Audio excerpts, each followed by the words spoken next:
ye tora tora te moisi tero so bayi boka nyone diru yari mabawi swa bakada Yerusalemu bayi ni tusia ndeme yini tero so bayorwa bane bi tondro bi baka bia bamara pro bako wi miawa unsan yini ton bama dawami boka nyakuruko ndeme yini tero so bane bandako parokunu yiru udwa kania nkume toto brenu yiru we Yerusalemu drogo nwa bamo Simeon drowi ma tongiwa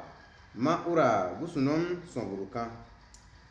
wi uko na u Israelu kokiri u Marisia uye nyero mbara ma hunde boko unum wunde boko ra nwasi ma bimo ukum yinim Kristu kanonu wa yira wunde boko siyama una bakayiro bi wete bamo Yesu bebawi mo yebaka na bunum wururu kwa tetreru so bane boko ma unum mwa winnoma so ma o busuno siara une yini kate pe ahunen tonu deri wura ka bwen dora ndeme agirwa anwa ne nobu gawaruwa wi a siyama una dunia giraya ka nonuwa wi a son wi be bakun busuno nye bakoka nyangwa wi a oko ma ngunen bi Israelu yisuru yara yiba bi wi gerwa me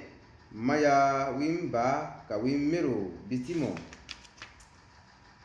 ma Simeon ube domaru kwa mari wimero wi ma unum sonwa une babi wi kwawa pa win son Israelu so tombu bu worku kadabiru pa tombu bu se kadabiru wi so babankum no sine unema bako unen nyaro woburu soku bu yaba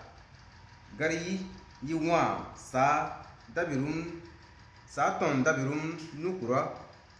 bayiwa yitira gusunon somo go rama wami ton kuro bamo ana famierum biwa asirebam busiru so kurowi utoko kwa ukpa yiwin ngondiarum saya dona umurawa duromi ngon nova yiru ma o gomenu sina serewi ngo kaka kwa mwene ka me okura gusunon dirumindi yari mia uwa usan rumo ngokuru kasonson uno bokumo udomarumo yira kurowi uma kurama sakai so ma uma siwa ungusuno tomamo bebara mara kuro buwa wi uko na Yerusalemu wurude ma ube biwingari somo yeba yinin woburu kwa bakpa maba wura Galile temo bada bawa Nazareth yo biwima ma o penyamo udammo ubusi yiba ma gusunon nukutia yawa wiso